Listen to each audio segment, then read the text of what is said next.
ত্রয়োদশ জাতীয় সংসদ নির্বাচনে বিভিন্ন দেশ থেকে ভোট দেওয়ার জন্য পোস্টাল ভোট বিডি অ্যাপে প্রবাসী নিবন্ধন ছাড়ালো ১.৫ লাখ।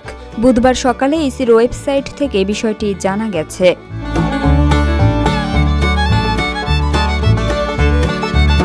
গত ১৯ নভেম্বর থেকে বিভিন্ন দেশে বসবাসকারীদের নিবন্ধন শুরু হয়েছে, চলবে ২৫ ডিসেম্বর পর্যন্ত। ইসি জানিয়েছে, অ্যাপে নিবন্ধনকারীদের ঠিকানায় পোস্টাল ব্যালট ডাকযোগে পাঠিয়ে দেয়া হবে।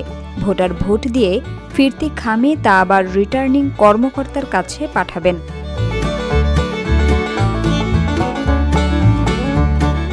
যে সকল দেশে নিবন্ধন চলছে সেগুলোর মধ্যে রয়েছে Liberia, Botswana, Kenya, Rwanda, Algeria, Angola, Tanzania, Somalia, Ghana, Guinea, Morocco, দক্ষিণ Sudan, Chile, Sierra Leone, Ecuador, Taiwan, Argentina, Australia, মধ্য আফ্রিকান প্রজাতন্ত্র, দক্ষিণ কোরিয়া, জাপান, দক্ষিণ আফ্রিকা, চীন, মিশর, Mozambique, Libya, Mauritius, Hong Kong, Brazil, Uganda, Democratic Republic of Congo, Ethiopia, Nigeria, Gambia, Peru, Zimbabwe, যুক্তরাষ্ট্র ইত্যাদি।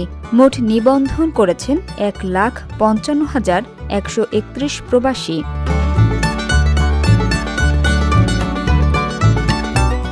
আগামী ফেব্রুয়ারির প্রথমার্ধে ত্রয়োদশ জাতীয় সংসদ নির্বাচনের ভোট গ্রহণের প্রস্তুতি নিচ্ছে ইসি। এক্ষেত্রে ৫০ লাখ প্রবাসী ভোট টানার টার্গেট নিয়ে কার্যক্রম চালাচ্ছে সংস্থাটি।